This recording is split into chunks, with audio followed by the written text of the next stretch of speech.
As she closed the bill, the waitress saw the Millionaire's signature. She froze when she realized he was the man who had abandoned her pregnant 15 years ago.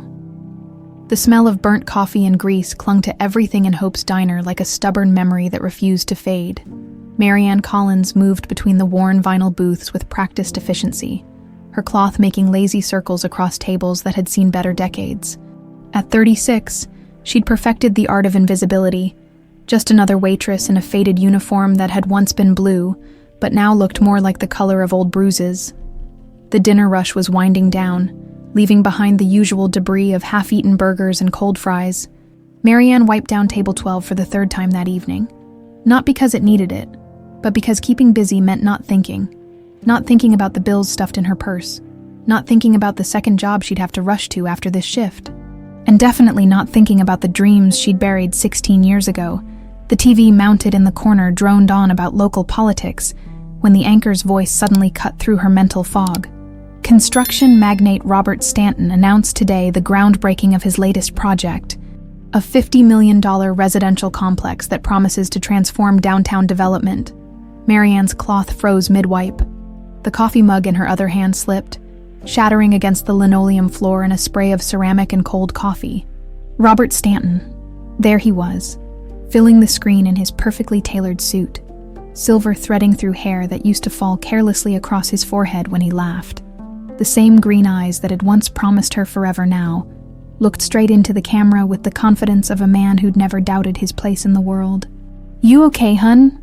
called Betty from behind the counter, her gravelly voice cutting through the sudden ringing in Marianne's ears. "Fine," Marianne managed, crouching to gather the broken pieces. Her hands shook as she picked up each shard, careful not to cut herself on the sharp edges. She'd learned to be careful with sharp things. They had a way of drawing blood when you least expected it. The news segment continued, showing Robert shaking hands with city officials, his smile as polished as his shoes. The reporter mentioned his wife Victoria, some politician's daughter, and their 2 children. A perfect family, a successful man who'd built an empire from nothing. They said, nothing. Marianne almost laughed at that. Not from nothing, from the ashes of promises he'd burned when things got complicated. She remembered the last time she'd seen that face, 16 years ago. Not on television, but pale and stricken in the cramped bathroom of her college apartment. Her hands had been shaking then too, holding a pregnancy test with 2 pink lines that might as well have been a death sentence for their relationship. "I can't do this, Mari," he'd whispered, running his hands through his hair the way he always did when stressed. "You don't understand. My family, the business opportunities, I can't throw it all away." "What about us?" she'd asked, still naive enough to believe love could conquer practical concerns. He'd left that night. No goodbye, no last kiss, just a note on her pillow that she'd read so many times. The words were branded on her memory. "I can't ruin my future for a mistake we made. You'll understand someday. Don't try to find me. A mistake." That's what he'd called the baby growing inside her. That's what he'd called Michael. The bell above the diner's entrance chimed, and Marianne looked up from the broken mug to see her son pushing through the door. At 15, Michael had inherited his father's height and those same green eyes, though thankfully he'd gotten her sense of justice instead of Robert's talent for abandonment. "Mom, you'll never believe what happened." Michael's face was flushed with excitement as he slid into the booth she'd been cleaning. His backpack hit the table with a thud, textbooks spilling out along with crumpled papers and pencil stubs. "What is it, sweetheart?" Marianne forced brightness into her voice, shoving thoughts of Robert back into the locked box where they belonged. She had bigger concerns, like making sure Michael never felt like a mistake. "I won." Michael's grin could have powered the entire diner. "The state math Olympiad. I actually won the whole thing." Marianne felt her heart swell with pride so fierce, it almost knocked her over. "Michael, that's incredible. I knew you could do it." "I knew it. But that's not even the best part." Michael was practically vibrating with excitement. "The award ceremony is next week at this fancy private school. The Stanton Academy. Can you believe it, me? At a place like that?" The coffee mug pieces slipped from Marianne's suddenly numb fingers, clattering back to the floor. "The Stanton Academy," she whispered. "Yeah, it's this super elite school that only rich kids can afford. Apparently. They sponsor the competition every year. Mom, are you okay? You look like you've seen a ghost. Stanton. Of course it would be. Of course. After 16 years of careful avoidance, fate would drag her son directly into Robert's world. The universe had a sick sense of humor. I'm fine, she lied, kneeling again to collect the mug pieces. Tell me more about the ceremony. Well, they said something about scholarship opportunities for the winner. Can you imagine me getting a scholarship to a school like that? Michael's voice carried the same dreamy quality she remembered from her own youth, when impossible things had seemed within reach. Marianne's hand stilled. A scholarship, to his school, where Michael would walk halls that bore his father's name, never knowing the connection, where he'd be surrounded by the kind of privilege that Robert had chosen over his own son. Maybe we should think about this, she said carefully. Elite schools aren't always welcoming to people like us. People like us. Michael's excitement dimmed. Mom, what's that supposed to mean? I just mean... Marianne struggled for words that wouldn't crush her son's dreams while protecting him from a truth she wasn't ready to tell. Those places have different expectations, different people. Michael's jaw set in a way that reminded her painfully of Robert. So I should just stay here. Keep going to Lincoln High with the broken lab equipment and textbooks from the 90s. Mom, this could change everything for us. Everything. That's what she was afraid of. I need to finish cleaning up, she said, standing with the mug fragments cupped in her palm. We'll talk about this at home, okay? Michael nodded, but she could see the wheels turning in his head. He'd inherited more than Robert's eyes. He'd gotten his determination too, and once Michael set his mind on something, he was nearly impossible to dissuade as her son pulled out his homework, filling the booth with the scratch of pencil on paper. Marianne found herself staring at the TV screen again. The news had moved on to weather, but she could still see Robert's face in her mind. Older now, more polished, but essentially the same man who'd walked away when things got difficult. What would he think if he knew? If he discovered that his mistake had grown into this brilliant, determined young man who solved math problems the way other kids played video games? Would he feel proud? Ashamed? Would he even care? The questions swirled in her mind like coffee grounds in the bottom of a cup, bitter and impossible to strain out. For 16 years, she'd told Michael his father had died in an accident. It had seemed kinder than the truth, that his father was alive and well, building an empire while his son served tables to pay for school supplies. But now, with Michael about to walk into Robert's world, those careful lies were starting to feel like a house of cards in a windstorm. One wrong move, one slip of the tongue, and everything she'd built to protect her son could come crashing down. The bell chimed again as another customer entered, and Marianne smoothed her apron, preparing to paste on her professional smile. But her eyes kept drifting to Michael, bent over his textbooks with the same intense focus she'd once seen in his father. Some mistakes, she thought as she grabbed the coffee pot, had a way of becoming the best things that ever happened to you, even when the person who'd called them mistakes was about to become impossible to avoid. The Stanton Academy rose from manicured lawns like a monument to everything Marianne had never been able to give her son. Gothic stonework and gleaming windows spoke of centuries-old traditions and bank accounts that never worried about overdraft fees. As their beat-up Honda coughed to a stop in the visitor parking area, Marianne felt the familiar weight of not belonging settle on her shoulders like a lead blanket. Holy crap, Michael breathed, pressing his face to the passenger window. Mom, look at this place. Language, Marianne murmured automatically. But her heart wasn't in the correction. She was too busy staring at the bronze plaque mounted beside the main entrance, founded 1892 by Harrison Stanton. The family name seemed to pulse with each beat of her racing heart. Students in crisp uniforms moved across the campus with the easy confidence of those who'd never questioned their right to be anywhere.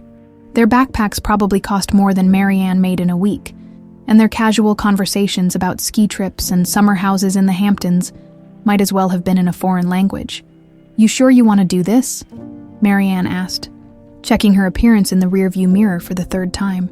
She'd borrowed a dress from her co-worker, Linda. Nothing fancy, but at least it didn't have coffee stains. Are you kidding me? Michael was already unbuckling his seatbelt. Mom, this is the biggest thing that's ever happened to me. Of course I want to do this. Inside the main hall, crystal chandeliers cast rainbow patterns across marble floors, that reflected their images like a funhouse mirror. Marianne caught sight of herself, small and uncertain beside her tall, confident son, and wondered if anyone could tell they didn't belong here. The ceremony was being held in what the program called the Harrison Stanton Memorial Auditorium. More Stanton legacy, more reminders of the family that had shaped this place long before Robert had walked away from his responsibilities. Marianne found herself scanning the crowd, wondering if he might attend something like this, if she'd turn a corner and suddenly face the past she'd been running from.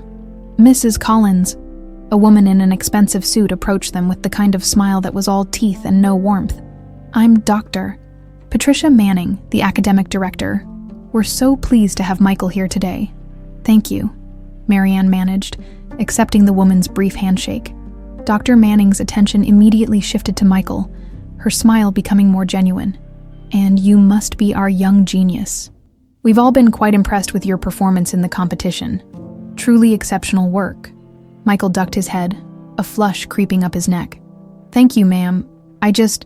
I love math. It makes sense when everything else doesn't, you know." "Doctor?" Manning laughed, but it wasn't mocking.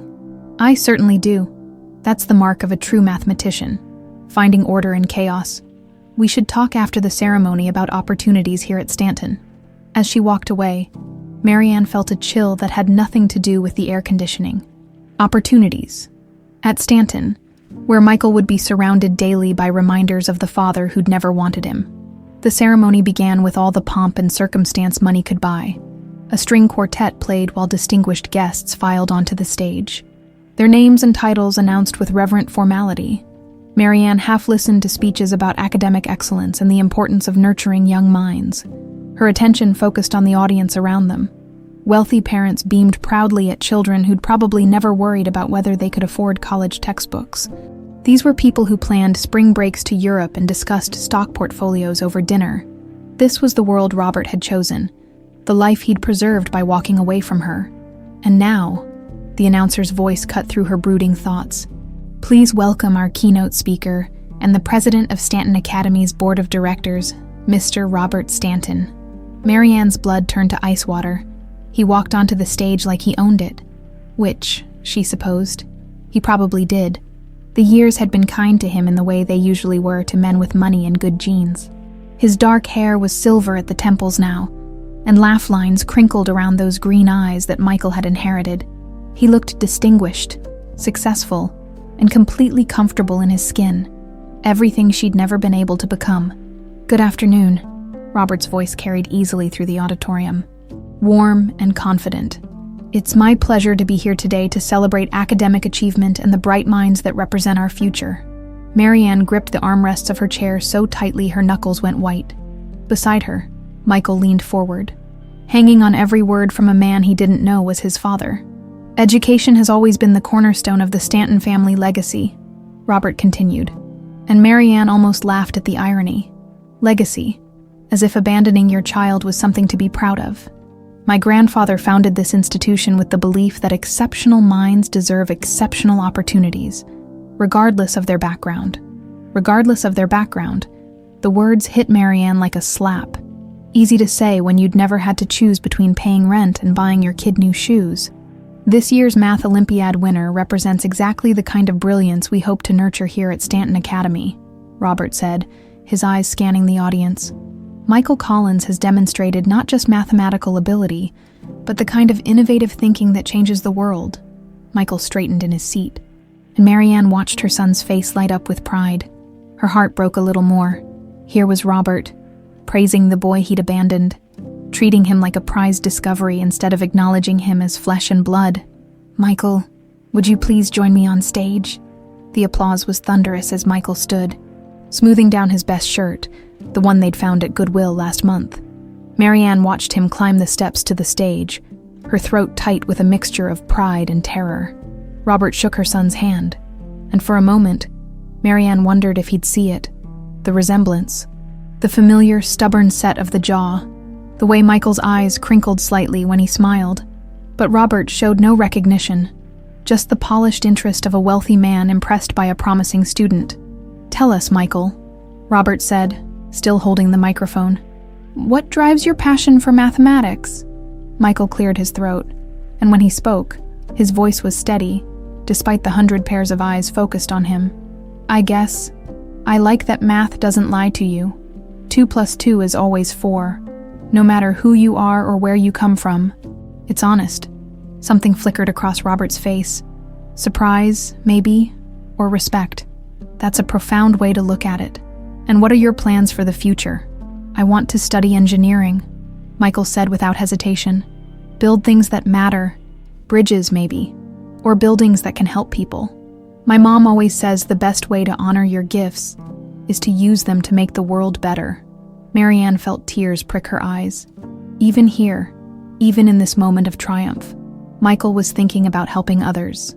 She'd raised him right, despite everything Robert had put them through. Your mother sounds like a wise woman, Robert said, and his eyes found Marianne in the audience for just a moment. There was no recognition there, just polite acknowledgement, but it was enough to make her stomach lurch. The ceremony continued with the presentation of a crystal trophy and a check for $5,000. More money than Marianne sometimes made in 3 months. But it was Robert's next words that stopped her heart completely. I'm also pleased to announce that Stanton Academy would like to offer Michael a full scholarship for his remaining high school years, should he choose to join our community. The auditorium erupted in applause, but Marianne barely heard it over the roaring in her ears. A scholarship to Robert's school, where her son would walk the same halls as his half-siblings, sit in classrooms funded by his father's money, all while believing himself an outsider who'd earned his place through merit alone. Michael's face was radiant with joy and disbelief. This was his dream come true, the chance to escape the limitations that had defined his life so far. How could she even think of taking that away from him? But how could she let him walk into Robert's world day after day without knowing the truth? How long before someone noticed the resemblance? How long before the carefully constructed story of his father's death crumbled under the weight of reality? As the ceremony concluded and people began to mingle, Marianne watched Robert work the crowd with practiced ease. He was in his element here, surrounded by admirers and equals, completely unaware that his abandoned son was standing 20 feet away, clutching a trophy and dreaming of a future his father could provide, but would never willingly give. Michael bounded down from the stage, his eyes shining with excitement. Mom, did you hear that? A full scholarship? Can you believe it? Marianne pulled him into a fierce hug, breathing in the familiar scent of his shampoo and the lingering nervousness sweat from his big moment. I'm so proud of you. Sweetheart, so proud. Over his shoulder, she watched Robert shake hands with Dr. Manning, already moving on to his next engagement, his next obligation. He had no idea that his greatest achievement was standing right here in her arms, and she wasn't sure whether that made her want to laugh or cry. So I can accept it, right? Michael pulled back to look at her, hope and uncertainty warring in his expression. I mean, I know it's a big change, but this could be everything we've worked for. Marianne looked at her son. Brilliant, kind, determined Michael, who deserved every opportunity in the world, and felt the weight of 16 years of secrets pressing down on her shoulders. We'll talk about it, she said, forcing a smile. This is a big decision. We need to make sure it's the right one.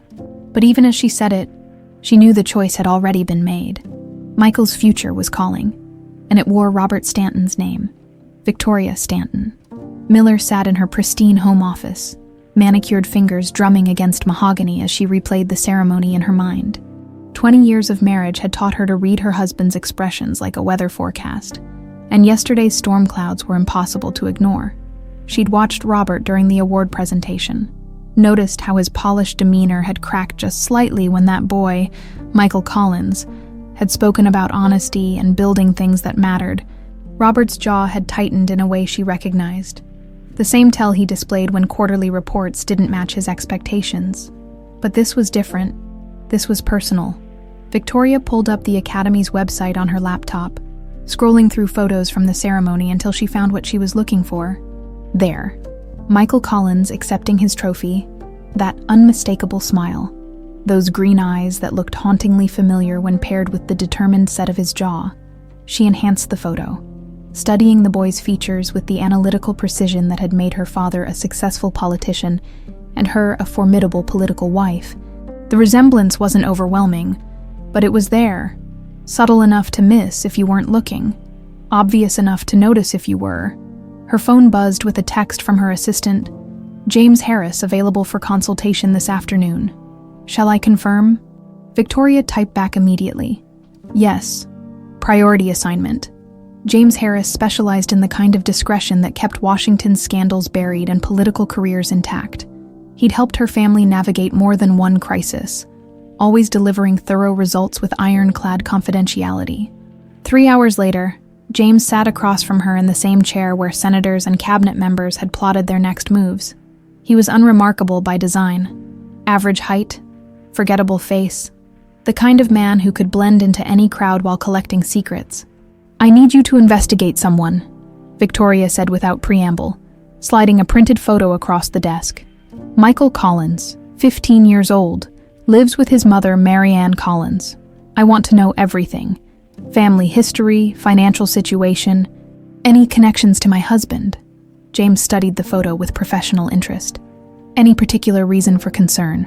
Call it intuition, Victoria replied smoothly. Robert showed unusual interest in this boy at yesterday's ceremony. I prefer to understand potential. Complications before they become problems. Understood. How quickly do you need this? Yesterday would have been preferable. This week will suffice. After James left, Victoria poured herself a glass of wine and stood at her office window, watching her children play tennis on their private court. Samuel, 12, had Robert's competitive streak but lacked his father's natural charm. Emily, 10, possessed the kind of calculating intelligence that reminded Victoria of herself at that age. They were good children, privileged, well-educated, destined for the kind of success that money and connections could guarantee. But they weren't extraordinary. They weren't the kind of kids who won national math competitions or spoke about honesty with the conviction of someone who'd actually faced hardship. Robert's phone rang in his study down the hall, and Victoria found herself straining to hear his side of the conversation. His voice carried the tone he used for business calls, but there was something else underneath, an excitement she hadn't heard in years. Meanwhile, across town in a dingy office above a pawn shop, Andrew Vaughn was facing his own crisis. The audit results spread across his desk painted a clear picture of embezzlement that would land him in federal prison for the next 10 to 15 years. He'd been skimming money from construction projects for 3 years, thinking he was too smart to get caught. He'd been wrong. Andrew loosened his tie and reached for the bottle of bourbon he kept in his desk drawer. The alcohol burned, but not nearly as much as the thought of losing everything. His house, his reputation, his freedom. He needed leverage. Something big enough to make Robert overlook a few missing millions. His phone buzzed with a text from James Harris. Information available. Usual rates apply. Andrew frowned. He hadn't hired James for anything recently, but the detective occasionally sold information to multiple clients when it served his interests. Andrew typed back, "What kind of information?" The response came quickly. The kind that makes powerful men reconsider their priorities. Coffee tomorrow. Andrew's pulse quickened. James wouldn't reach out unless he had something significant, something worth paying for. Back at the Collins apartment, Marianne was fighting a losing battle with her son's enthusiasm. Michael had spread Stanton Academy brochures across their small kitchen table like battle plans, highlighting programs and opportunities with the intensity of a general preparing for war. "Look at this, Mom," he said, pointing to a glossy photo of a state-of-the-art science lab. "They have equipment I've only read about in textbooks, and their math department, they've got professors who've published actual research papers." Marianne stirred pasta sauce with mechanical precision, her mind elsewhere. The kitchen felt smaller than usual, crowded with dreams that carried a name she'd tried to forget. "Michael, we need to think practically about this. Transportation alone would be..." "They provide bus service," Michael interrupted, consulting another brochure. "And they have a meal program for scholarship students, Mom. They've thought of everything." "Of course they have," Marianne thought bitterly. "Robert's always been good at solving problems when it benefits him." "There are other good schools," she said carefully. "State schools with excellent programs that might be a better fit." "A better fit for what?" Michael's voice carried a sharp edge she rarely heard. "For people like us, Mom. This is my chance to get out, to be something more than just another kid from the wrong side of town." The pasta sauce bubbled over. Hissing against the hot burner, Marianne turned off the heat. grateful for the distraction. "You're already something special, sweetheart. You don't need their validation to prove that." "This isn't about validation," Michael said quietly. "It's about opportunity. About having the tools to build the life I want, instead of just accepting the one I was born into." His words hit her like a physical blow. He was talking about escape, about leaving behind everything that had shaped him, including her. She understood the desire, had felt it herself at his age, but understanding didn't make it hurt less. "I just want you to be careful," she said, turning to face him. "Places like that, they have expectations. They have ways of making you feel like you don't belong, even when you've earned your place." Michael's expression softened. "Mom, I know you're trying to protect me, but I can't live my whole life afraid of what other people might think. Besides," he grinned, "I'm pretty good at proving people wrong." That night, after Michael had fallen asleep with college prep books scattered across his bed, Marianne sat at her laptop researching the Stanton Academy faculty. She told herself she was just being thorough, looking out for her son's interests, but her fingers typed Robert Stanton into the search engine without conscious thought. The results were extensive. Business articles, social pages, charity events, Robert at ribbon cuttings and groundbreakings, always with Victoria by his side, the perfect power couple. Their children appeared in several photos. Samuel and Emily dressed in the kind of casual clothes that cost more than Marianne's monthly rent. One article from last year caught her attention. Stanton Foundation announces new scholarship program for underprivileged students. The accompanying photo showed Robert shaking hands with a young Latina girl, his smile warm and genuine. The caption read, "Robert Stanton believes every child deserves access to excellence, regardless of their background."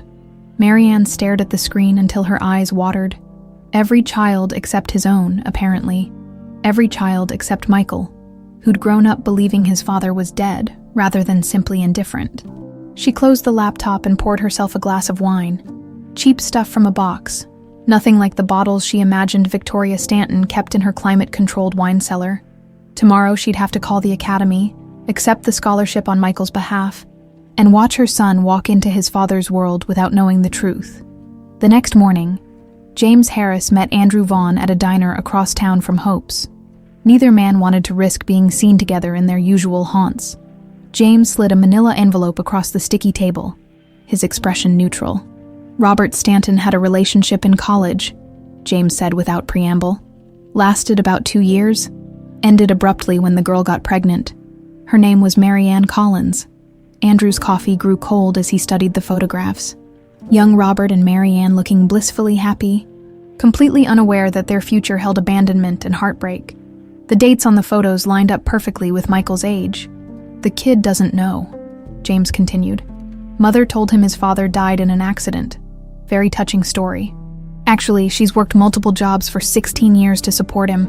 Never asked Stanton for a dime. But now the kid's going to Stanton Academy," Andrew said, pieces falling into place. "Full scholarship, personally approved by Robert himself, though he doesn't seem to recognize the connection yet. Interesting situation, wouldn't you say?"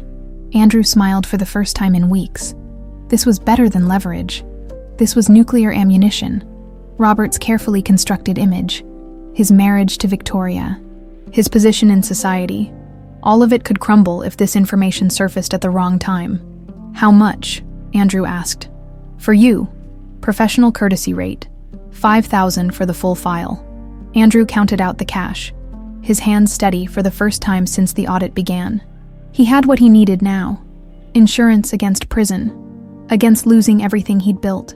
As he walked back to his car, envelope tucked safely in his jacket, Andrew began planning his approach.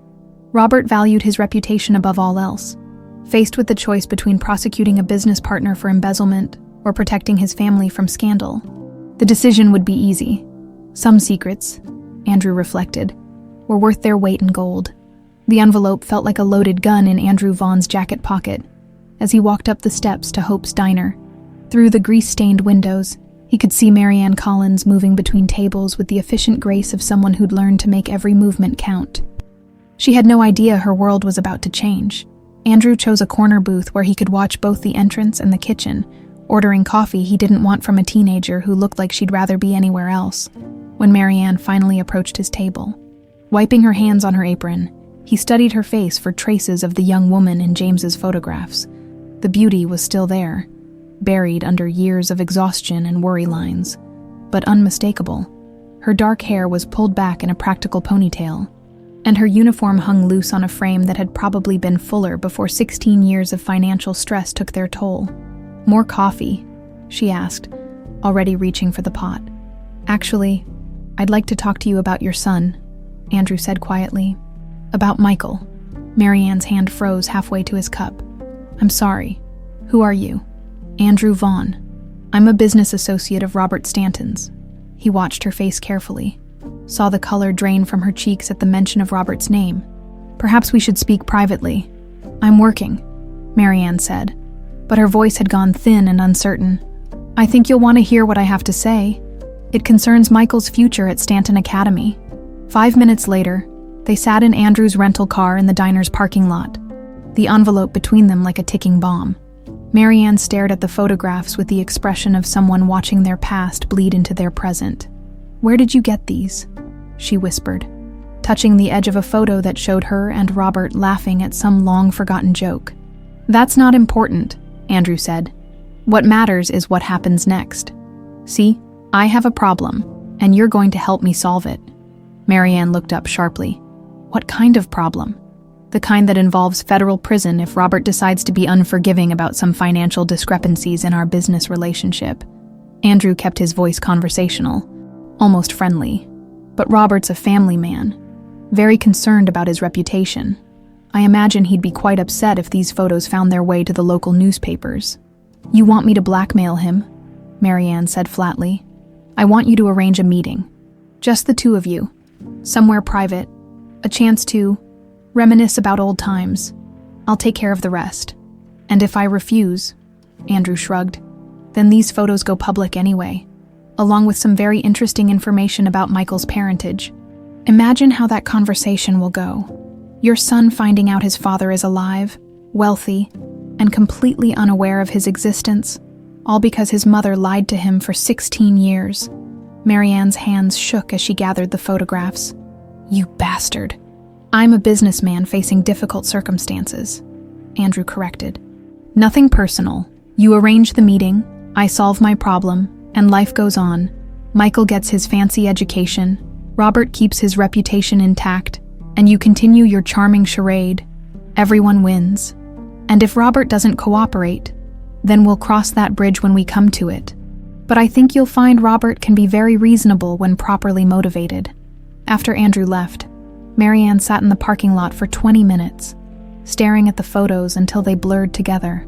Robert looked so young in them, so sure of himself and his place in the world. She remembered when he'd looked at her like she was his whole universe, before reality intruded and reminded him that universes could be inconvenient. The diner's back door opened, and Betty poked her head out. "You okay, hun? Table 6 is asking about their check." "Coming," Marianne called. Shoving the photos into her purse, she had to get through the rest of her shift, had to pretend everything was normal while her carefully constructed world crumbled around her. That evening, Michael was full of excitement about his first day at Stanton Academy. He'd spent the afternoon filling out enrollment forms and picking up his course schedule, and his enthusiasm was infectious despite Marianne's churning stomach. "The calculus teacher actually worked at MIT," he said between bites of leftover pizza. "And they have this computer lab that's better equipped than some colleges, Mom. I still can't believe this is really happening." Marianne forced a smile. "Just remember to stay focused on your studies. Don't let the fancy surroundings distract you from why you're there." "Are you kidding? I'm going to work harder than ever. I want to prove I belong there." Michael's eyes shone with determination. "I want to make you proud." "You already make me proud," Marianne said softly. "Every single day." Later, after Michael had gone to bed, Marianne found herself staring at her phone. Robert's business number pulled up on the screen. Andrew had given her 3 days to arrange the meeting, and 2 of them were already gone. She could call the police, report the blackmail attempt, but then everything would come out anyway. Michael would learn the truth in the worst possible way, and his dreams of Stanton Academy would evaporate like morning mist. Her finger hovered over the call button for an hour before she finally pressed it. "Stanton Construction, Mr. Stanton's office." A crisp voice answered. I'd like to speak with Robert Stanton, please. Tell him it's Marianne Collins. There was a brief pause. May I ask what this is regarding? It's personal. He'll know what it's about. Please hold. The wait stretched endlessly, Muzak playing cheerfully while Marianne's heart hammered against her ribs. She almost hung up twice before Robert's voice came through the speaker. Marianne. He sounded uncertain, as if he couldn't quite believe she was real. Hello, Robert. Wow, I didn't expect to hear from you ever, really. How did you get this number? It's not hard to find. You're a public figure now. Right. Of course. He cleared his throat. How are you? You look, I saw you at the ceremony. You look well. I look tired and worn down, Marianne thought, because I've been raising your son alone for 16 years.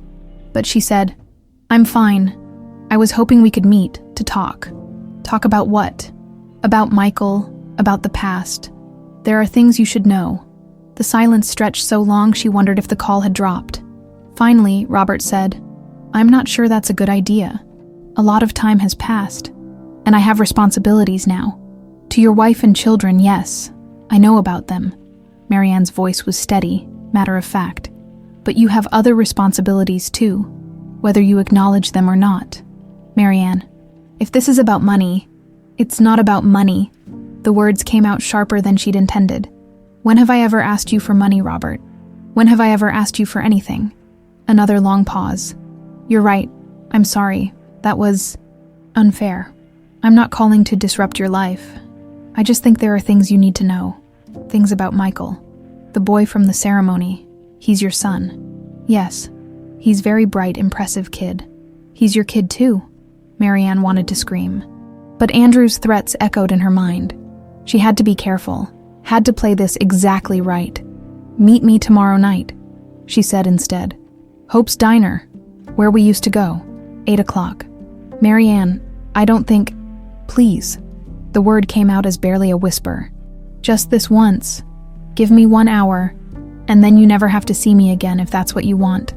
The silence stretched again, and Marianne could almost hear him calculating the risks, weighing his options the way he probably did with every business decision. 1 hour, he said finally. But Marianne, I'm not the same person I was back then. Neither am I, she replied, and hung up before he could change his mind. Meanwhile, across town, Victoria Stanton was studying the photographs James Harris had delivered that afternoon. The resemblance between Robert and the Collins boy was subtle, but undeniable once you knew what to look for. The timeline matched perfectly with the gap in Robert's dating history she'd always wondered about. She'd married Robert knowing he wasn't in love with her, but she'd assumed his heart was simply unavailable. Not that he'd left it with some waitress who'd inconveniently gotten pregnant.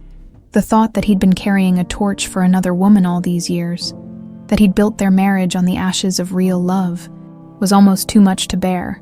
But Victoria hadn't survived 20 years as a political wife by letting emotions cloud her judgment. This situation required careful handling, strategic thinking. She couldn't confront Robert directly. Not yet. She needed more information.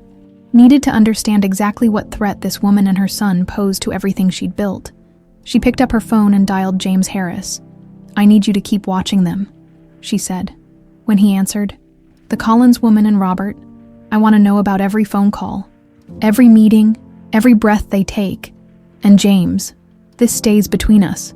No one else knows about this investigation. Understood. What are you thinking? Victoria stared at the photos spread across her desk.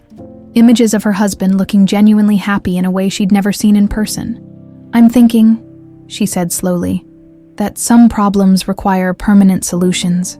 The meeting at Hope's Diner had lasted exactly 53 minutes. Robert had checked his watch twice, as if counting down to his freedom. But Marianne had seen something flicker in his eyes when she'd told him about Michael's dreams. His struggles, his brilliance. She'd been careful not to reveal the truth directly. Andrew's threats hung over every word, but she'd planted seeds that were already taking root. Now, 3 days later, Robert found himself driving past Lincoln High School during his lunch break, telling himself he was simply checking on traffic patterns for a potential development project. It was a lie, and he knew it. The truth was more complicated, more dangerous to his carefully ordered life. Through the chain-link fence, He could see teenagers spilling out of the building for lunch, their voices carrying across the asphalt like birds escaping their cages. The school looked tired, faded brick, windows that needed replacing, a parking lot with more potholes than pavement. It was worlds away from Stanton Academy's manicured perfection. "Can I help you with something?" Robert turned to find a security guard approaching, his hand resting casually on his radio.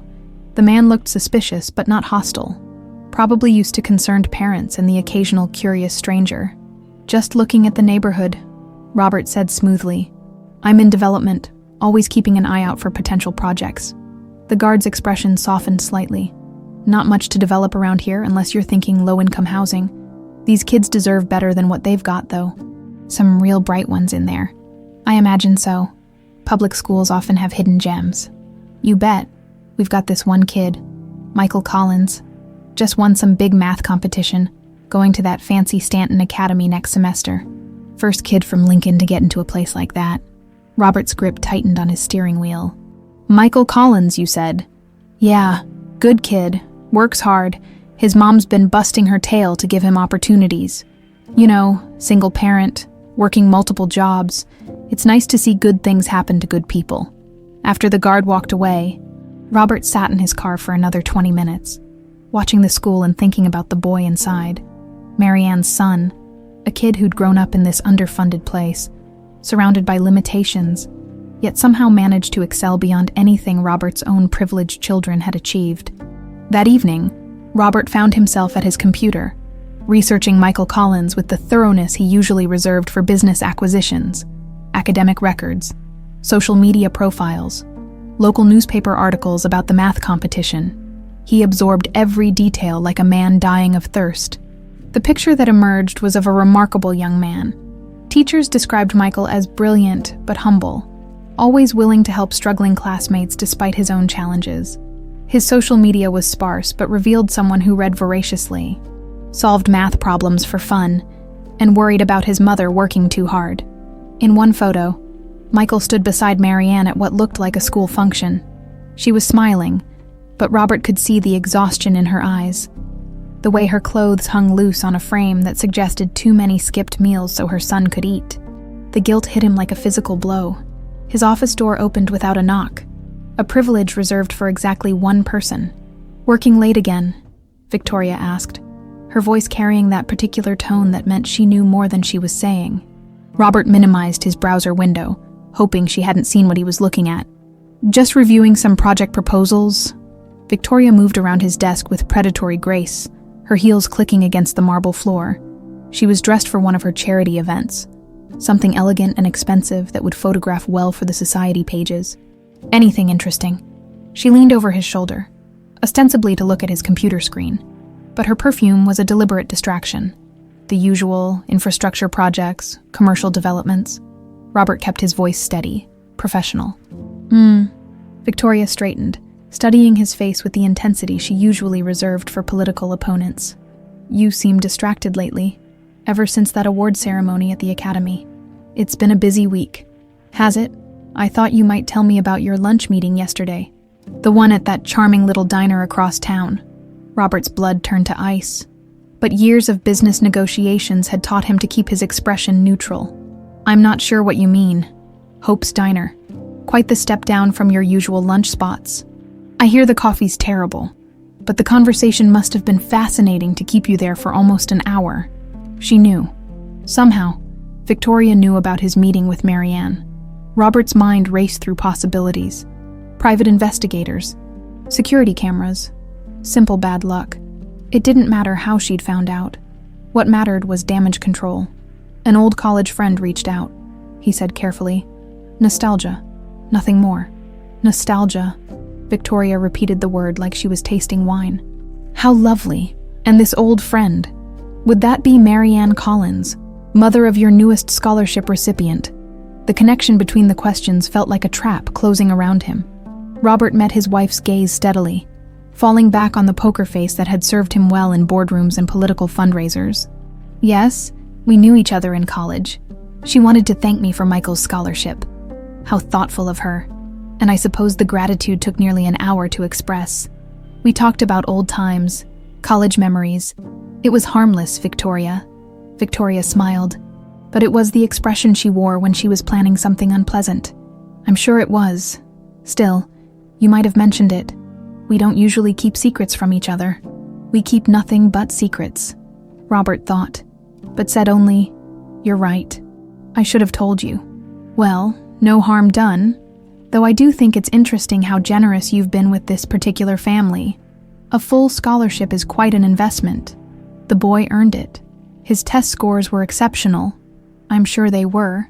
Still, there are many exceptional students who don't receive such personal attention.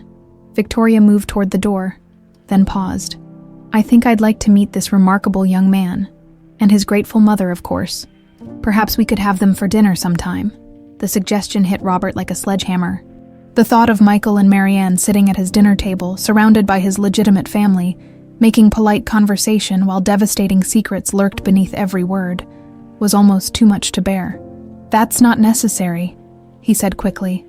I prefer to keep school business separate from our personal life. Nonsense. We've entertained plenty of scholarship students before. It's good for our image, and the children enjoy meeting young people from different backgrounds. Victoria left before Robert could object further, and he found himself alone with the growing certainty that his carefully compartmentalized life was about to implode.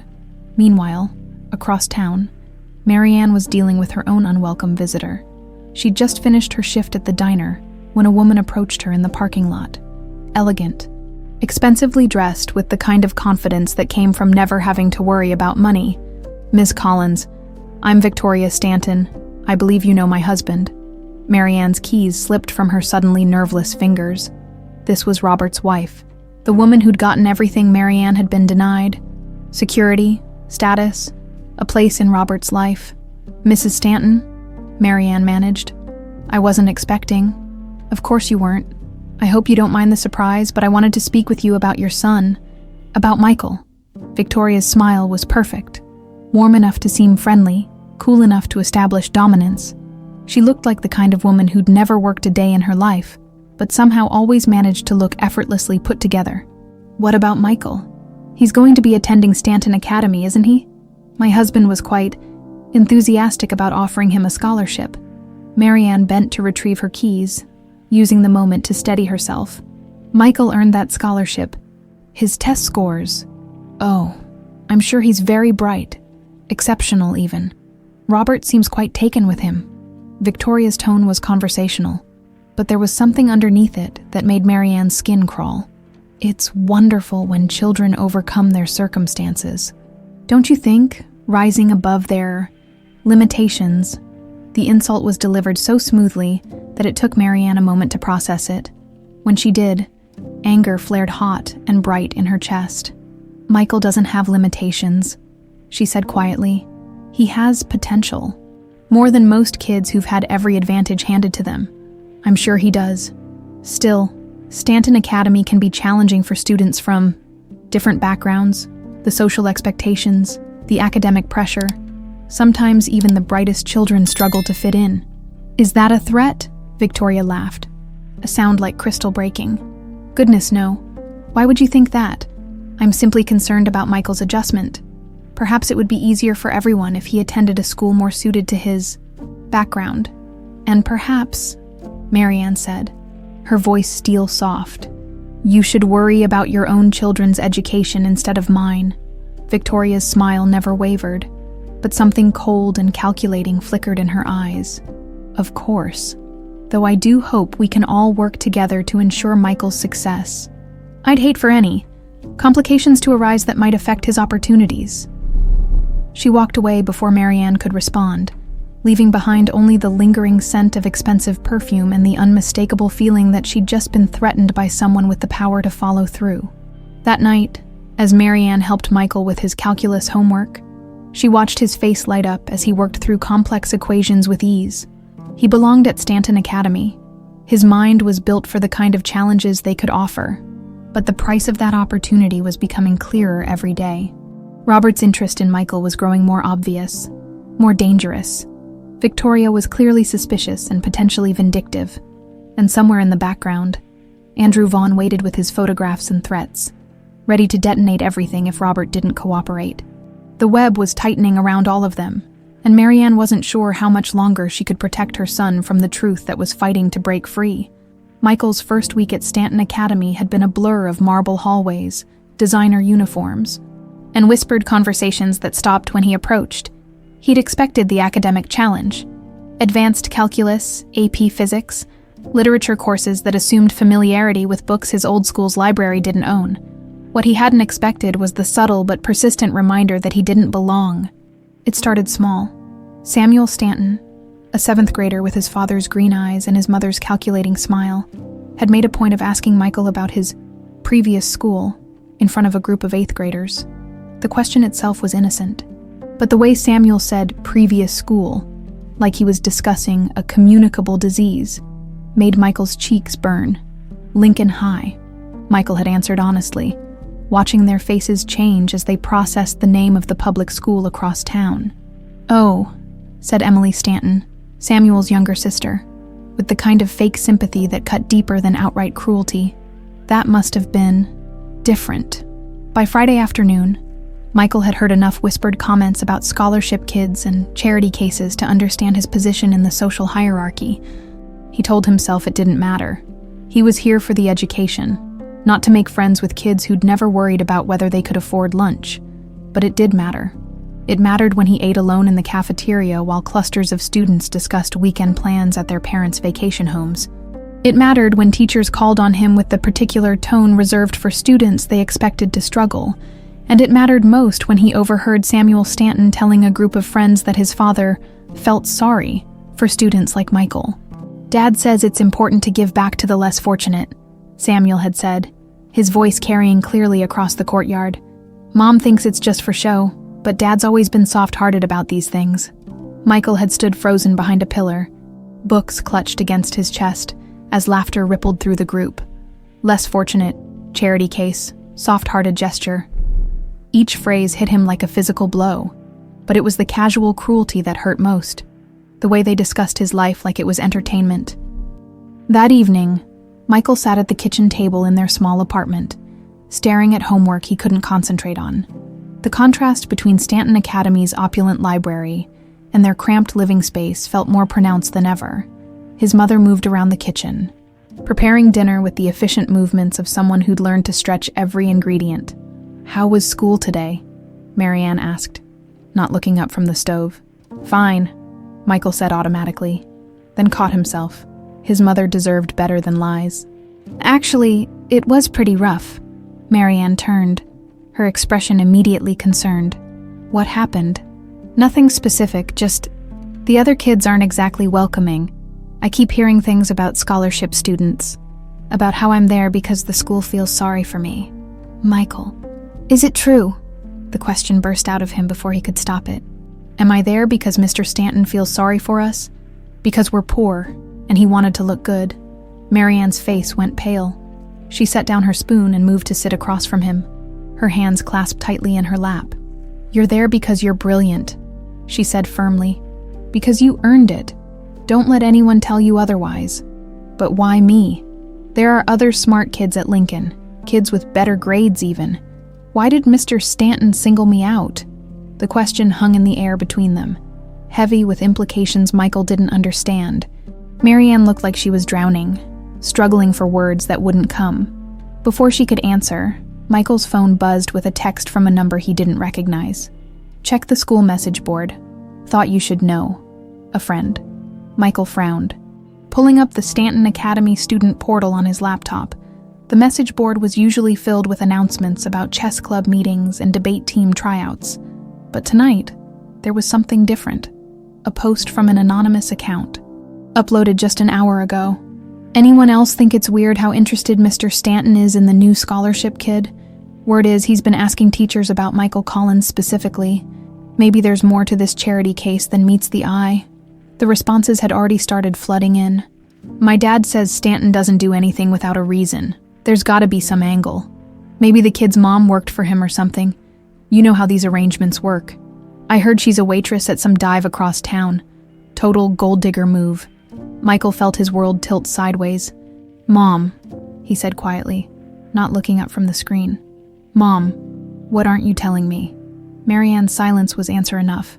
When Michael finally looked at her, she had tears streaming down her face, her hands pressed to her mouth like she was trying to hold back secrets that were fighting to escape. The kids at school are saying things, Michael continued, his voice steady despite the chaos in his chest. About Mr. Stanton, about why he's interested in me. They're saying there has to be some connection, some reason he singled me out. Michael, please. They're calling you a gold digger, Mom. They're saying you worked for him, that you're using me to get money from him. Michael's voice cracked. Tell me they're wrong.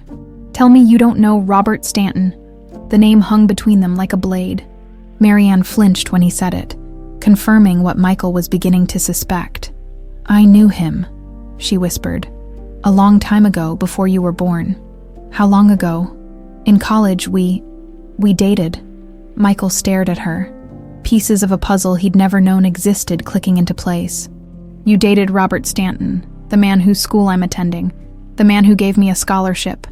His voice was getting louder, more desperate. Mom, what aren't you telling me?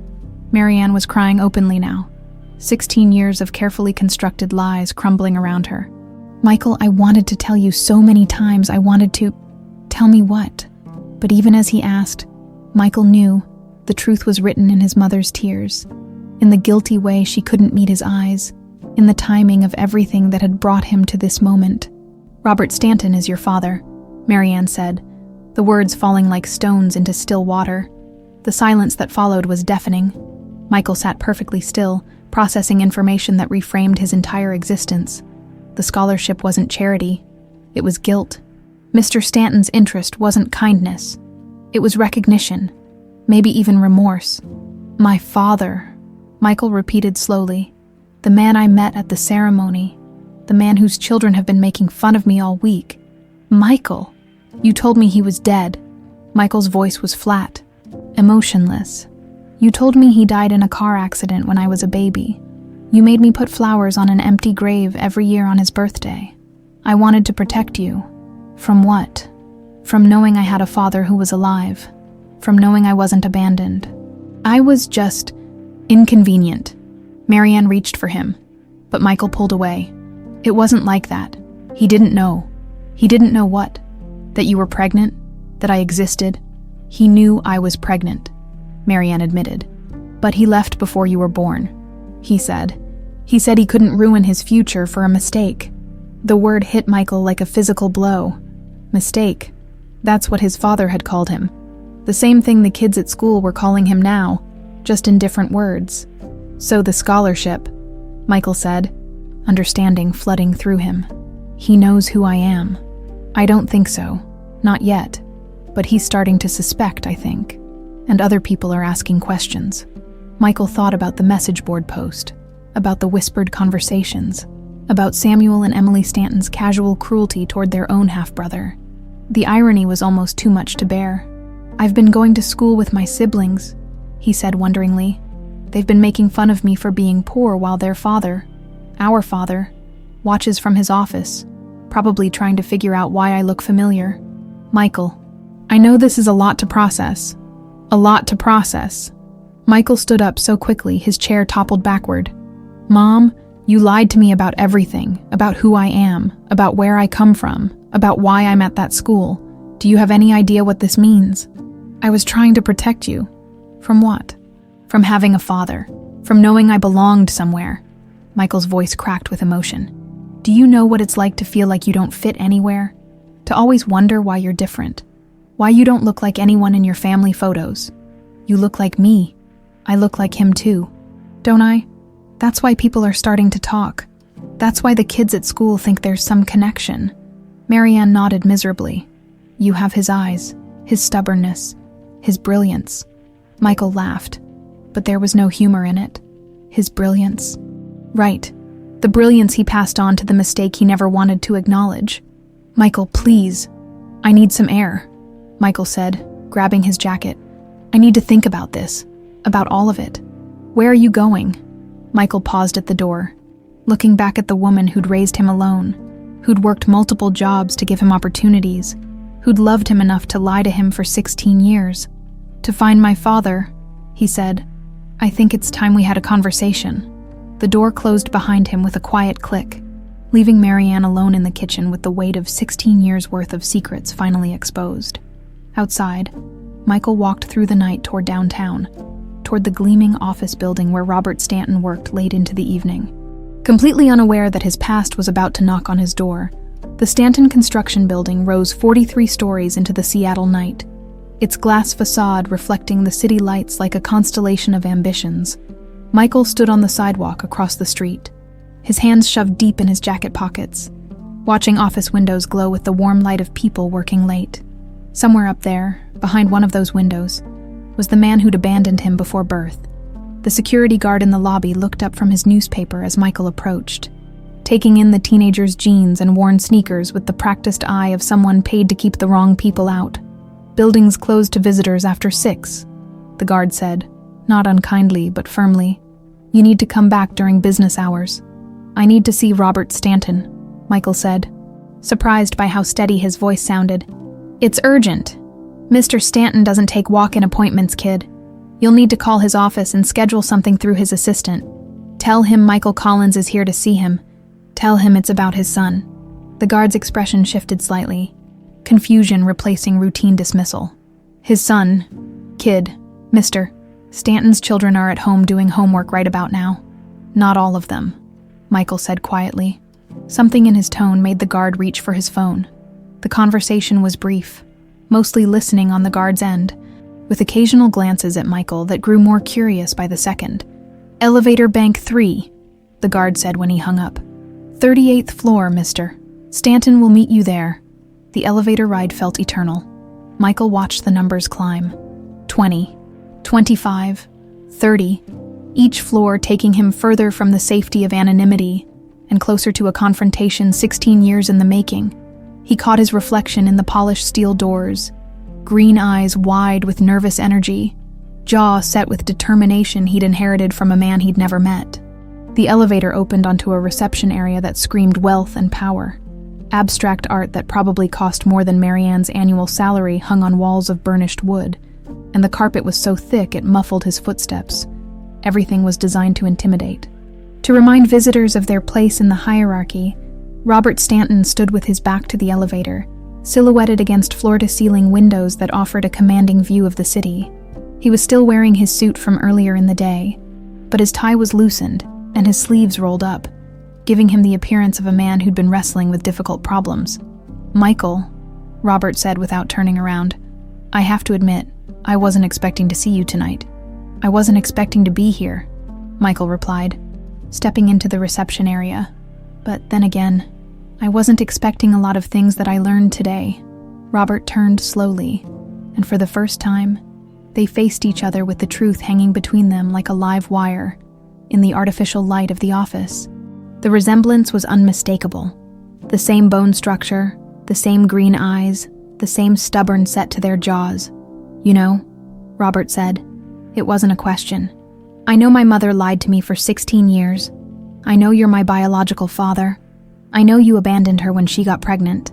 Michael's voice was matter of fact, but his hands were clenched into fists. "What I don't know is why you're suddenly interested in playing dad now." Robert flinched. "It's not that simple, isn't it?" Michael stepped closer, anger giving him courage. "You got my mom pregnant. You walked away. Now I'm winning math competitions and going to your school, and suddenly you're offering scholarships and asking teachers about me. Seems pretty simple to me." "I didn't know," Robert said quietly. "When I saw you at the ceremony, when I heard your name, I suspected, but I wasn't sure. Your mother never told me." "Never told you what? That she kept the baby you called a mistake? That she raised me alone while you built your empire and played happy family with your real children?" The word mistake hit Robert like a physical blow. He closed his eyes, memories flooding back. Marianne in their college apartment, tears streaming down her face as she showed him the pregnancy test. His own panic, the way his throat had closed up when he thought about telling his parents, about losing his place in the family business, about watching his carefully planned future crumble. "I was 21, Robert said, his voice barely above a whisper. "I was terrified. My family had expectations, plans. There was so much pressure. So you ran." Michael interrupted. You saved yourself and left her to deal with the consequences. Yes, the admission came out as a sigh. I ran. I was a coward, and I've regretted it every day since. Have you? Michael's voice was sharp with skepticism. Because from where I'm standing, it looks like you've done pretty well for yourself. Nice office, beautiful family, more money than you could spend in a lifetime. Doesn't look like much regret to me. Robert walked to his desk, his movements heavy with exhaustion. You want to know about regret? I'll tell you about regret. It's watching my legitimate children grow up spoiled and entitled, knowing they'll never have to struggle for anything. Never develop the character that struggle brings. It's being married to a woman I respect but don't love. Living a life that looks perfect from the outside but feels hollow inside. Cry me a river, Michael said coldly. You think having money makes your problems special? You think being rich and miserable is worse than being poor and abandoned? No, Robert said quickly. That's not what I meant, Michael. I know I don't deserve your forgiveness. I know I can't undo 16 years of absence. But when I saw you at that ceremony, when I heard you speak about honesty and building things that matter, you're everything I hoped my children would become. I'm not your child, Michael shot back. I'm Marianne Collins' son. She's the one who raised me, who worked double shifts to pay for my books, who helped me with homework every night even when she was exhausted. You're just the sperm donor who couldn't handle the responsibility. Robert absorbed the verbal blow without flinching. You're right. Marianne deserves all the credit for the man you've become. But Michael, whether you like it or not, you are my son. Biologically, genetically, you're part of me. The part you threw away. The part I was too young and stupid to appreciate. Robert's voice grew stronger, more insistent. I can't change the past, but I can try to make things right going forward. The scholarship, the opportunities at Stanton Academy. That's not charity. That's me trying to give you what you should have had all along. Michael laughed bitterly. What I should have had all along was a father. Someone who was there for school plays and science fairs and all the times Mom cried herself to sleep because she couldn't afford to give me the things other kids had. I know, and I can't give you those moments back. But I'm here now. Are you? Or are you just here because I'm convenient now? Because I'm accomplished enough to make you look good. Smart enough to reflect well on your precious family name. Robert opened his mouth to protest, then stopped. The question was too close to truths he didn't want to examine. Had his interest in Michael been entirely altruistic? Or was there some part of him that was proud to have produced such a remarkable young man, even if he'd had nothing to do with raising him? I don't know, Robert admitted finally. Maybe both. Maybe I'm trying to make up for lost time. And maybe I'm also proud that my DNA contributed to someone as extraordinary as you. Does the motivation matter if the outcome benefits you? Yes, Michael said without hesitation. It matters because I've spent my whole life feeling like I wasn't enough, like there was something wrong with me that made my father disappear. And now I find out you didn't disappear. You just chose other children over me. The raw pain in Michael's voice cut through Robert's defenses like a blade. This brilliant, articulate young man was still, underneath it all, a hurt child who'd grown up believing his father's abandonment was somehow his fault. There's nothing wrong with you, Robert said urgently. Michael, you're perfect. You're better than perfect. You're real in a way my other children have never had to be. You've faced adversity and overcome it. You've developed empathy and determination and integrity because you've had to fight for everything. Spare me the inspiration porn, Michael said. Poor kid overcomes obstacles. Rich man learns valuable lesson about what really matters. I've heard that story before. That's not... Robert stopped, recognizing the truth in Michael's words. How many times had he told himself that same narrative? That his abandonment had somehow been a gift, making Michael stronger, more resilient. You're right, Robert said quietly. That's just another way of justifying what I did. The truth is simpler and uglier. I was selfish. I chose my comfort over your welfare, and nothing I do now can change that. For the first time since entering the office, Michael seemed surprised. He'd come here expecting denials, justifications, maybe even anger. He hadn't expected honest accountability. So what happens now? Michael asked. You've acknowledged your mistakes. I've told you what I think of you. Where does that leave us? Robert looked at his son, really looked at him, taking in the intelligence in his eyes, the strength in his posture. the way he held himself with dignity despite his pain. "I don't know," Robert said honestly. "I'd like to be part of your life if you'll let me. Not as a replacement for what you never had, but as something new, something we build together, if you're willing. And if I'm not willing, then I'll respect that. The scholarship stands either way. You've earned it, and it's yours, regardless of our relationship. But Michael, I hope you'll consider giving me a chance to prove that I can be better than the man who walked away 16 years ago." Michael stared at his father for a long moment, weighing words against actions, promises against history. Finally, he spoke. "I'll think about it," he said. "But don't expect forgiveness just because you asked for it. And don't expect me to pretend that money and opportunities make up for a lifetime of absence." "I wouldn't dare," Robert said. "Thank you for coming here, for giving me a chance to explain, for being willing to think about it." Michael nodded curtly and turned toward the elevator. At the last moment, he looked back. "One more thing," he said. "My mom doesn't know I'm here. She spent 16 years protecting me from this truth, and now she's terrified of what it means. Whatever happens between us, don't hurt her any more than you already have." The elevator doors closed before Robert could respond, leaving him alone in his opulent office with the echo of his son's words and the weight of 16 years' worth of consequences finally coming home to roost.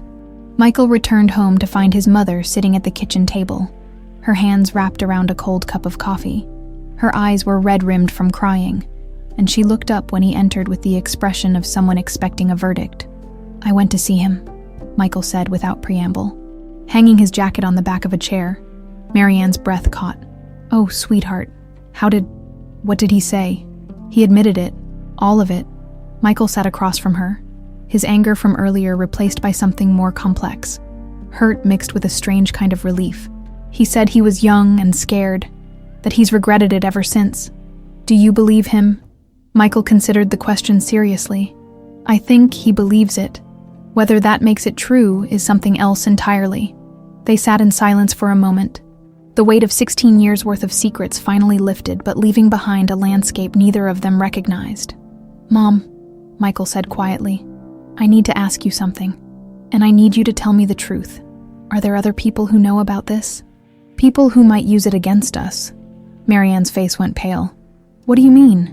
"I mean that scholarship didn't come out of nowhere, and the timing, right after you had that meeting with him at the diner. It's too convenient. Someone's pulling strings here, and I don't think it's just guilty conscience." Marianne's silence was answer enough. Michael leaned forward, his analytical mind already working through possibilities. "Tell me about the meeting, Mom. Everything that happened before, during, and after."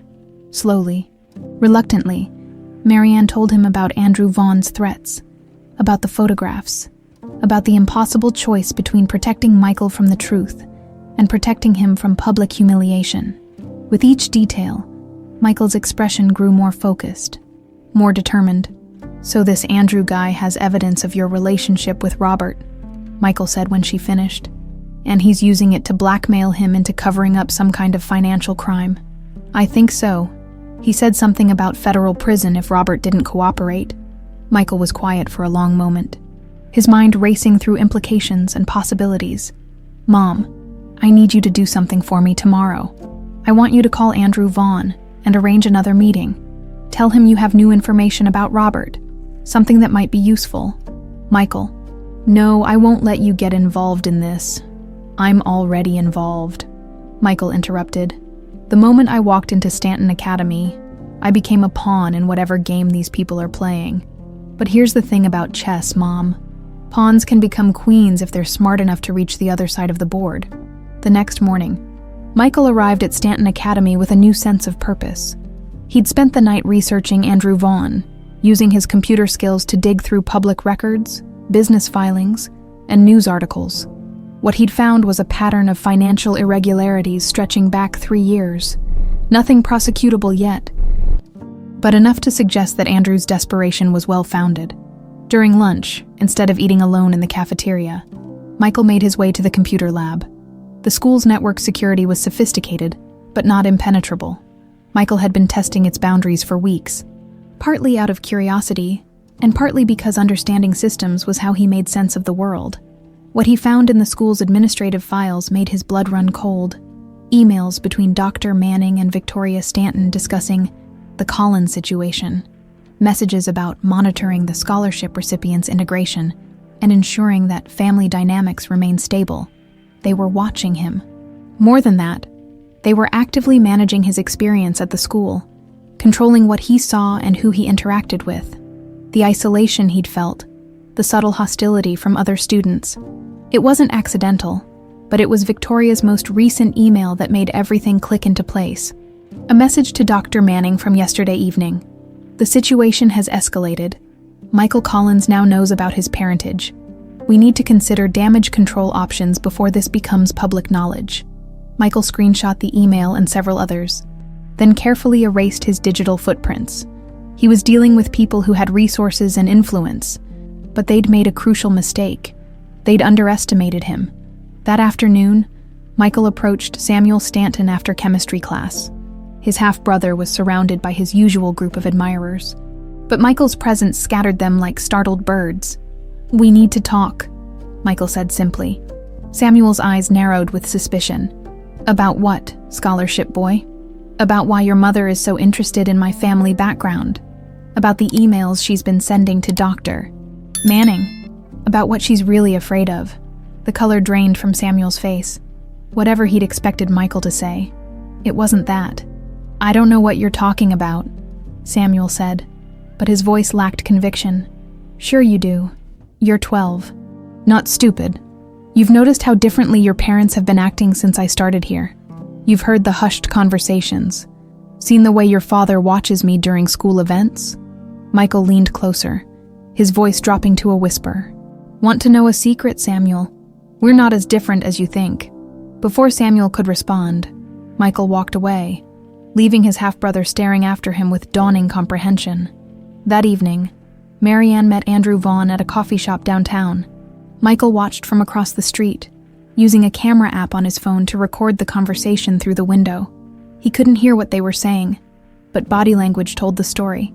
Andrew was agitated, gesturing emphatically, while his mother sat rigid with fear. When Andrew left, Michael followed him. The man drove to a rundown office building, where he spent 20 minutes shredding documents and loading boxes into his car. Whatever Andrew was hiding, he was preparing to destroy the evidence. Michael waited until Andrew drove away, then approached the building. The security guard was reading a newspaper and barely looked up when Michael flashed his Stanton Academy student ID and mentioned he was there to pick up something for his internship supervisor in Andrew's office. Michael found what he was looking for: a computer still logged in, financial records scattered across the desk, and most importantly, a voice recorder that Andrew had apparently been using to document his blackmail conversations. Michael plugged in a USB drive and began copying files. Financial records showing systematic embezzlement, audio recordings of Andrew threatening various business associates, and most damning of all, a detailed plan for leveraging Robert's family secret to avoid prosecution. But it was the recording of Andrew's phone call with Robert from earlier that day that provided the smoking gun Michael needed.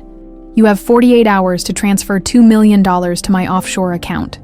Andrew's voice crackled through the computer speakers. "Otherwise, those photos of you and the Collins woman go to every news outlet in the city, along with a very interesting story about your bastard son."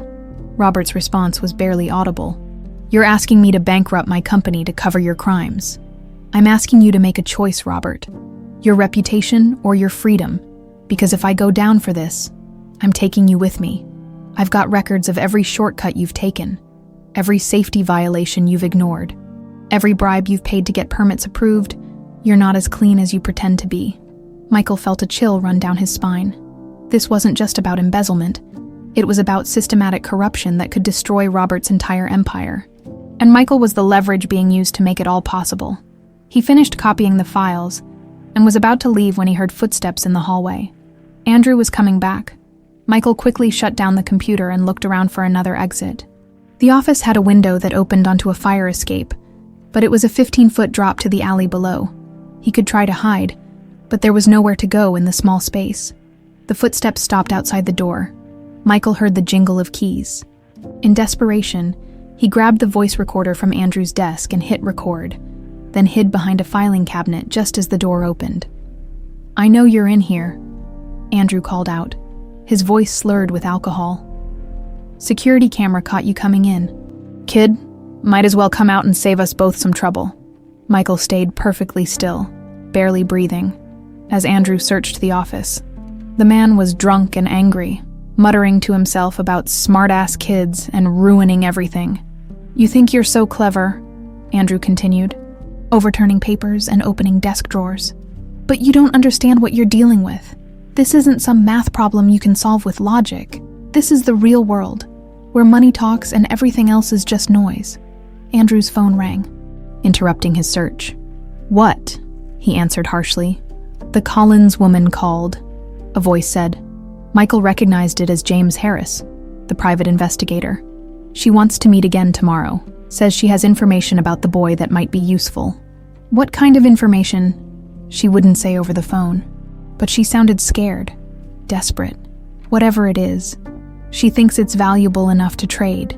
"Fine. Set up the meeting. And James, make sure we're not being watched this time. I don't trust that kid as far as I can throw him."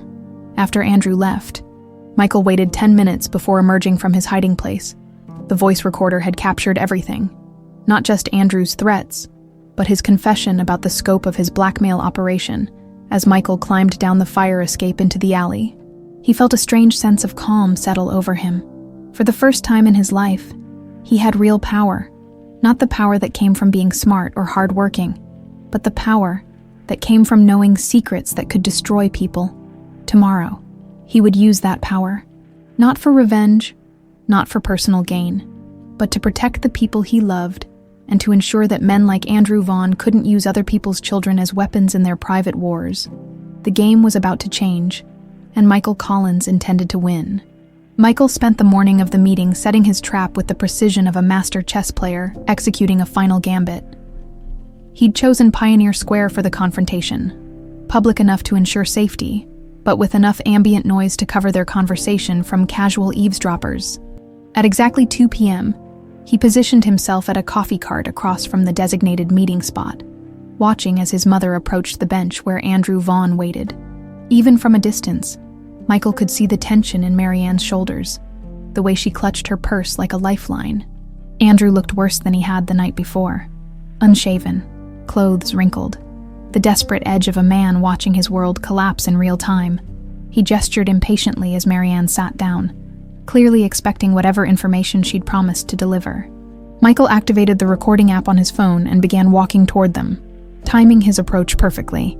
"Can't keep dragging this out," Andrew was saying as Michael came within earshot.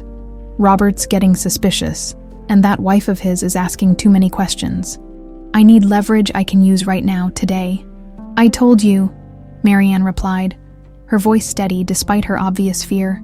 "Michael doesn't know anything about your business arrangements with Robert. He's just a kid trying to get an education." "Just a kid," Andrew laughed harshly. "Lady, your just a kid has been asking questions all over town. Someone saw him leaving my office building last night. You want to explain that?" Michael stepped out from behind a newspaper stand, his phone held casually but positioned to capture every word. "I can explain that myself." Both adults spun around, but their reactions couldn't have been more different. Marianne's face showed relief mixed with terror. Grateful her son was there, but horrified he was walking into danger. Andrew's expression was pure rage.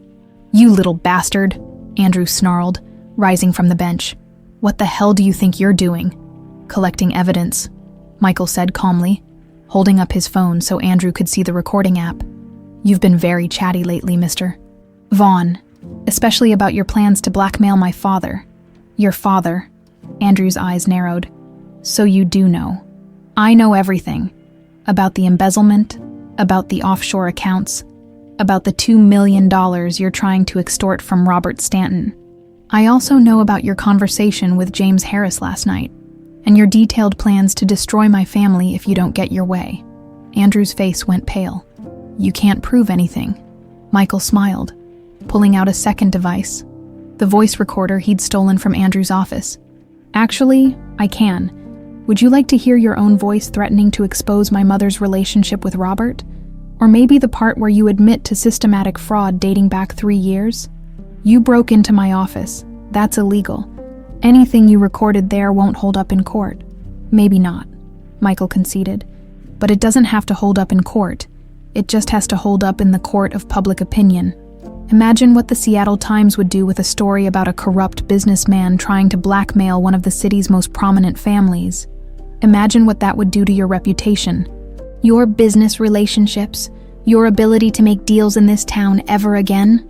Andrew looked around wildly, as if searching for an escape route. You don't understand what you're messing with, kid. This is bigger than you think. Robert Stanton isn't the saint you think he is. I've got dirt on him that would what? Michael interrupted. Destroy his business, ruin his marriage, hurt his other children. His voice hardened. You're right, Mr. Vaughn. My father isn't a saint. He abandoned my mother when she needed him most. And he's spent 16 years living a lie. But whatever his sins, they don't justify what you're doing. This is touching, Andrew said, his voice dripping with sarcasm. Really heartwarming. But you're still just a kid playing with grown-up problems. You have no idea how these things work, don't I? Michael pulled out his laptop, which he'd connected to his phone's hotspot. While you've been running around threatening people, I've been doing some research. Did you know that the FBI has a tip line for financial crimes? Very user-friendly. You can submit evidence electronically, complete with audio files and document scans. Andrew's face went white. You wouldn't dare. I already did, Michael said, turning the laptop screen so Andrew could see the confirmation page from the FBI's website. Submitted about an hour ago, they were very interested in the pattern of fraudulent transactions you've been conducting through Stanton Construction's subsidiary accounts. That's impossible. I deleted all the records. You deleted the records from your office computer, Michael corrected. But you forgot about the automatic backups to the company server. Amazing what you can access with the right student login credentials and a basic understanding of network architecture. Andrew lunged forward, grabbing for Michael's laptop. But Marianne was faster. She stepped between them, her small frame somehow managing to block Andrew's path. Don't you dare touch my son, she said, her voice carrying a steel Michael had never heard before. Your son just destroyed my life, Andrew snarled. No, Michael said quietly. You destroyed your own life when you decided to steal money and threaten innocent people. I just made sure you couldn't take anyone else down with you. Andrew's phone buzzed with an incoming call. He glanced at the screen, and his face went ashen. FBI, he whispered. I'd answer that if I were you, Michael suggested. They tend to get cranky when you ignore their calls. As Andrew stumbled away to take the call, his voice already shaking as he tried to explain himself to the federal agent on the other end. Michael turned to his mother. Are you okay? He asked, his tough facade cracking slightly. Marianne pulled him into a fierce hug. I should be asking you that, Michael. What you just did. How did you even know how to do all that? YouTube tutorials? Mostly, Michael said with a slight smile. Amazing what you can learn when you're motivated. Plus, Mr. Vaughn made some classic mistakes. Never leave your computer logged in. Never trust that deleted files are actually gone. And never underestimate someone just because they're young. Across the square, Ross. They could see Andrew gesticulating wildly into his phone, his voice carrying. Even though his words were indistinct, other people in the square were starting to stare. What happens now? Marianne asked. Now the FBI investigates. Andrew goes to prison. And hopefully Robert learns that some problems can't be solved by paying people off. Michael's expression grew serious. But Mom, there's something else. The recordings I found. Andrew wasn't lying about having dirt on Robert. There are some things about his business practices that aren't exactly legal. Marianne's heart sank. What kind of things? Building permit irregularities, safety violations, payments to city officials that look suspiciously like bribes. Nothing as bad as what Andrew was doing, but bad enough to cause serious problems if it comes out during the investigation. So we've traded one problem for another. Maybe. Or maybe we've given Robert a chance to come clean before someone else forces his hand. He's got a choice now. Admit his mistakes and try to make things right, or wait for the FBI to discover everything on their own. Michael's phone buzzed with a text message. The number was unfamiliar, but the message was clear. We need to talk. Robert. Speaking of choices, Michael said, showing his mother the text. I think our next conversation is about to happen sooner than expected. 20 minutes later, Robert's car pulled up to the curb. Through the windshield, Michael could see his father's expression, a mixture of concern, admiration, and something that might have been pride. "Go ahead," Marianne said, squeezing Michael's hand. "But remember, you don't owe him anything. Whatever you decide about your relationship with him, make sure it's what you want, not what you think you should want." Michael nodded and walked toward the car. As he reached for the door handle, he caught sight of Andrew Vaughn being led away by 2 federal agents, his hands cuffed behind his back. The man who'd tried to use Michael as a weapon had become his own victim instead. "That was impressive," Robert said as Michael got into the passenger seat. "And terrifying. How did you know how to do all that?" "I had good teachers," Michael replied. "My mom taught me that sometimes you have to fight for what's right, even when you're scared, and you taught me something too." "What's that?"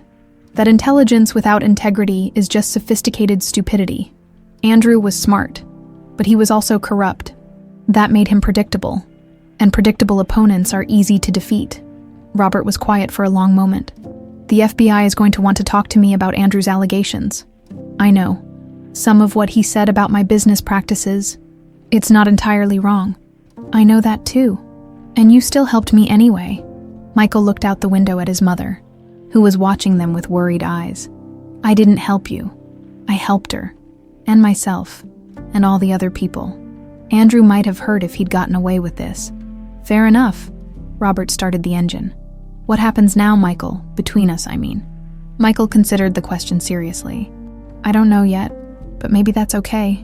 Maybe we don't have to figure everything out right now. Maybe we can just start over. Take it one day at a time and see what happens." "I'd like that," Robert said quietly. "I'd like that very much." As they drove away from Pioneer Square, Michael felt something he'd never experienced before.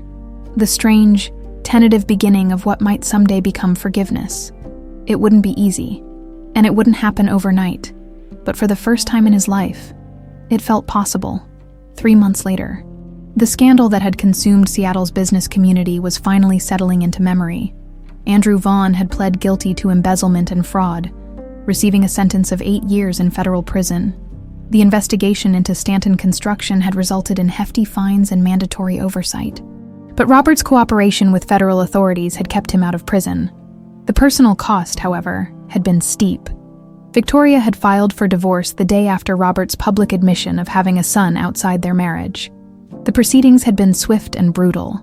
With Victoria walking away with half of Robert's assets and primary custody of Samuel and Emily, the tabloids had feasted on the story for weeks. Construction King's secret son, the bastard heir of Stanton Academy. From diner to dynasty, each headline more sensationalized than the last. Michael stood in the doorway of Robert's new apartment, a modest 2-bedroom place that was a far cry from the mansion he'd shared with Victoria. The space was neat but sparse, furnished with the basics and little else. It looked like what it was, the home of a man starting over. "It's not much," Robert said, following Michael's gaze around the living room. "But it's honest, no more than I need. Nothing I haven't earned myself." "It's nice," Michael said, and meant it. There was something peaceful about the simplicity, something that felt more real than the opulent spaces he'd glimpsed at Stanton Academy's fundraising events. They'd been meeting once a week for the past 2 months. Cautious conversations over coffee that had gradually evolved into something resembling a relationship. Michael had insisted on taking things slowly, and Robert had respected that boundary, even when the patience clearly cost him. "How's school?" Robert asked, settling into a chair across from the couch where Michael sat. "Different," Michael admitted. "The other kids look at me differently now, some with respect, some with fear, most with curiosity. Turns out being the center of a federal investigation makes you pretty interesting at a prep school. And Samuel and Emily," Michael's expression grew complicated. "That's harder. Emily pretends I don't exist, which is probably the healthiest response.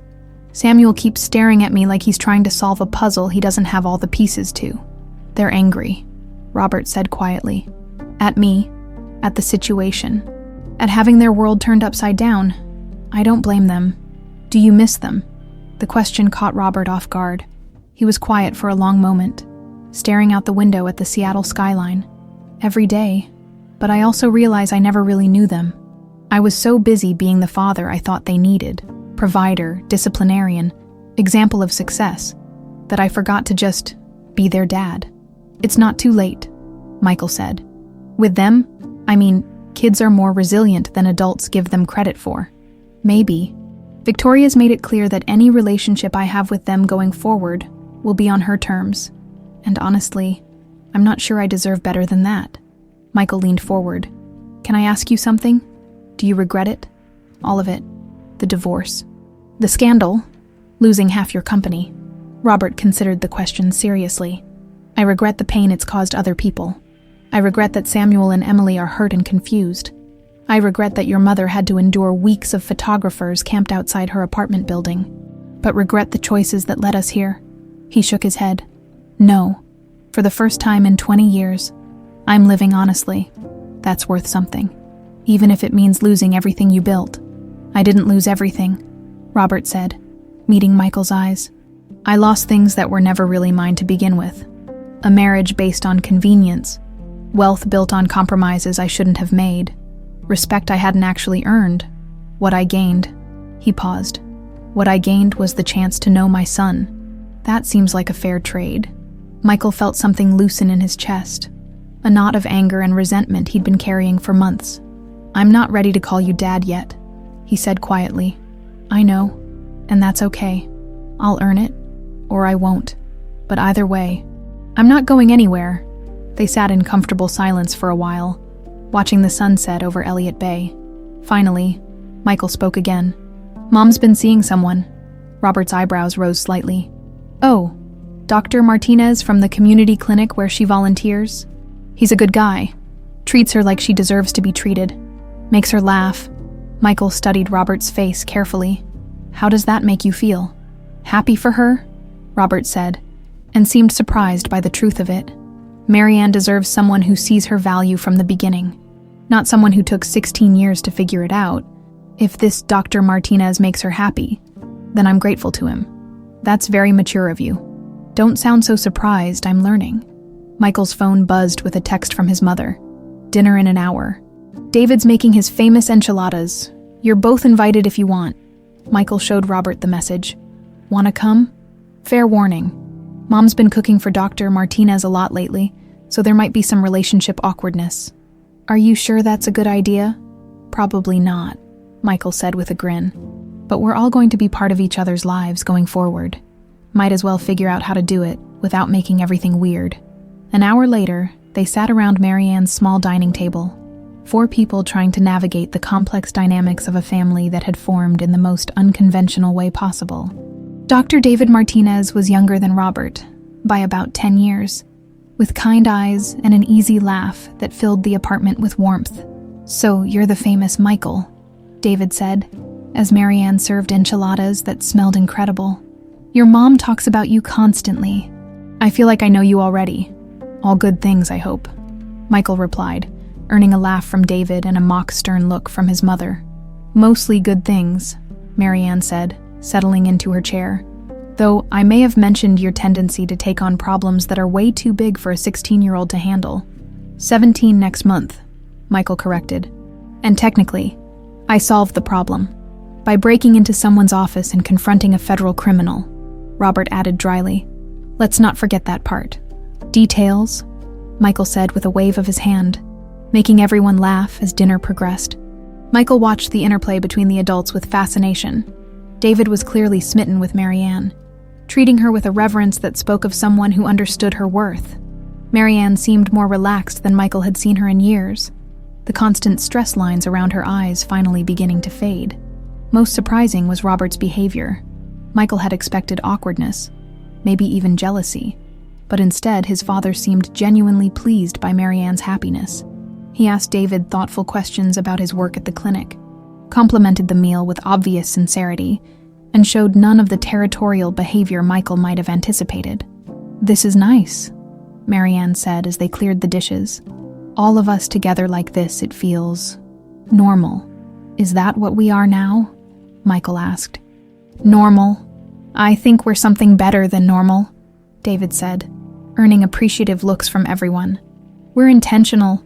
Most families just happen. people thrown together by biology or circumstance.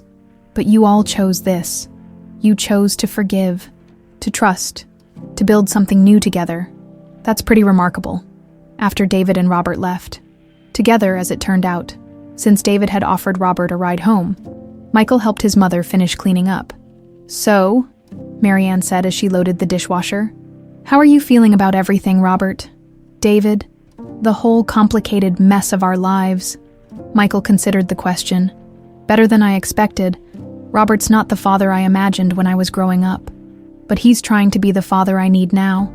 And David," he smiled, "David makes you happy? That makes me happy. And school, the attention from all the publicity.